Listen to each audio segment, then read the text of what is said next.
Well, thank you for staying with us, and we're still on that conversation about the expressway from Mlolongo to James Gishuru. And still with me, I've got Nathaniel Mtalanga, who is near me, the Honorary Secretary at the Institution of Engineers of Kenya, and further away, Stanley Mwawasi, Head of PPP Department of the Kenya National Highway Authority. So coming back, and I wanted, Stanley, for you to answer this question for us. How have the plans been changed so that now the expressway is not going to encroach on Uhuru Park and other buildings that were of concern that the Kenyans had expressed when it came to the original plans?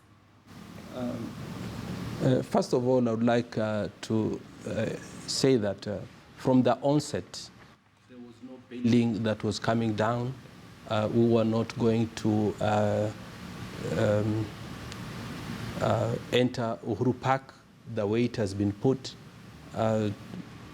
So from the beginning, we being engineers, we always optimize whatever we get, so that at the end of the day, we give a solution that offers value to the public. That is why we are engineers, and that is how we are trained. So moving forward, what actually we have done is to further optimize. And the way we've optimized is through, because initially the extra land that was required was only to do with where we are having toll booths. Because when where you're having toll booths, the road tends to widen because of the several entries and exits which you have. So at those points, we were going to near boundary of some properties, etc. And what now we have done, we have optimized further, and in many instances, we've tried to stagger so that there is less land take. So more narrowing. More narrowing by staggering, and some of the toll booths, we are going to elevate them so that we have less and less of land take.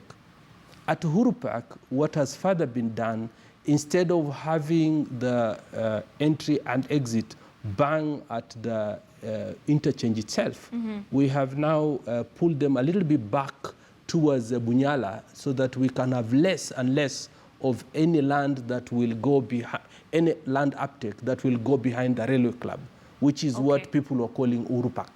Yes.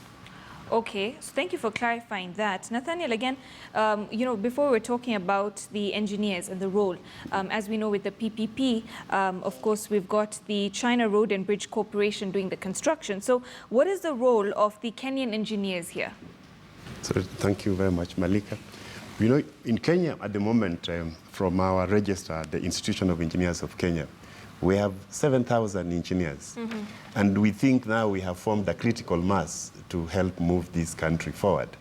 The challenges that we are facing, when some of these projects are conceived, engineers have not been given a chance to participate at the conception stage, to ensure that whatever the country is getting into is value for money for its citizens. You know, Stanley Mwawasi is the head of the public-private partnership at Kenya.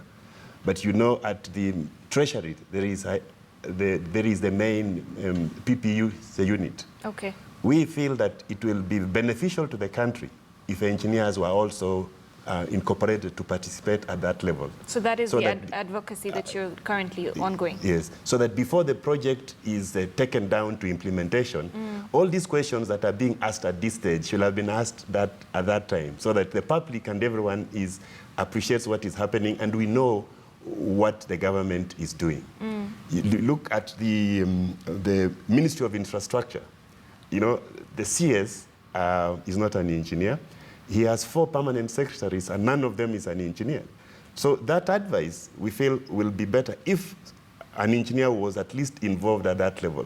And then we have also drained the involvement of engineers in this infrastructure parastatals, like Kenya Pipeline and Kenya Power. You know, recently there was an engineer who was trying to do a bit of good in Kenya Power. Then he was recently removed. We don't know why, and an accountant was put into place. So we feel that these are infrastructure, just like Kenya. You cannot have an engineer being put there and trying to understand the PPP. So we need more local engineer representation. More local engineers, someone with technical understanding, the local conditions, where we have come from, where we were as a country, the time when we used to have Kenya Bus. And then we lost it. But you see, we lost it because we let the political elite take over and then they sideline the technocrats who are involved in setting up the system. We feel if given a chance as a country, we have time and we can take it back. Kenyan engineers are acclaimed the world over. Okay. Now we know that we have a seat on the World Federation of Engineering Organizations as a country. And with that, we are like the MP of other countries when we go to Paris for the conference. So we need to give local representation. Local representation. The technical people are involved, and we can assure the government and the public that if they give us a chance, we shall be able to deliver the Big Four agenda. Nathaniel, thank you. Thank you for your sentiments. But even as, once again, the clock is upon us, Stanley, before we wrap up, you know, the question that a lot of Kenyans are asking, okay, so if it's 300 one way, I'm going to be paying 600 a day. If I use it 5 times a week, that comes to 3,000 a week, 12,000 a month. In a year, I would pay 144,000 thereabout to use the expressway. Is it worth it? And is it something that is going to be accessible for everyone? And you have said that just before we came back that yes, because if you look at the costs in terms of what you're already spending on the highway, given your fuel, given your car wear and tear, you would actually add up to much more. You're paying much more already in hindsight than this that you would pay upfront to actually move quicker. So your comments on that as we wrap up. Thank you very much, Malik. Just to bring to perspective, number one, the expressway will be for those who are willing to pay. Yes. The existing road will remain, and it will remain as a free alternative. The BRT also will come alongside, and it will be part of the existing A8, the existing road. And the stations will be there, and they will be open to the public. So those who are willing to enter the expressway are the only ones who will end up paying the toll charges. Okay. Now, is it worth it? Absolutely, because studies have shown that the vehicle operating cost in the circumstances we are in, one spends upwards of 24 shillings per kilometer for a small car. Yes. What that implies is that those costs are calculated, they are rising out of the extra fuel you use because of a lot of idle time, wear and tear, and loss of value of the vehicle itself because of the start-stops and the general wear and tear associated with just staying stagnant in traffic jams. Now, if you use the expressway, all these costs will be mitigated. What that means, you're going to spend far, far much less, and actually there will be value in you paying the toll charge.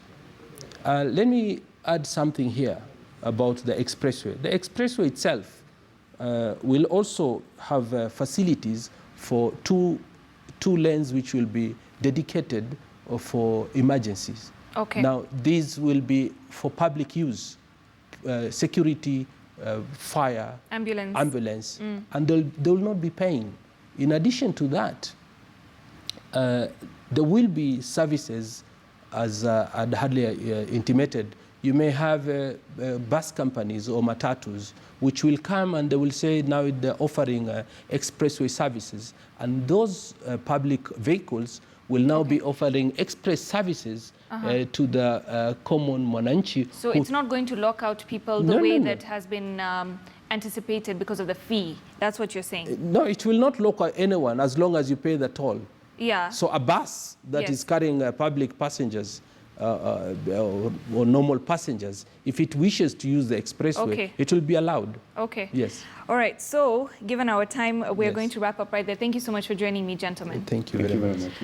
Thank you for watching. Thank you for keeping it KTN News, and stay with us as we give you more, as always, more information, more stories, more news coming for you right here. I'm Malika Kazia. Have a lovely afternoon.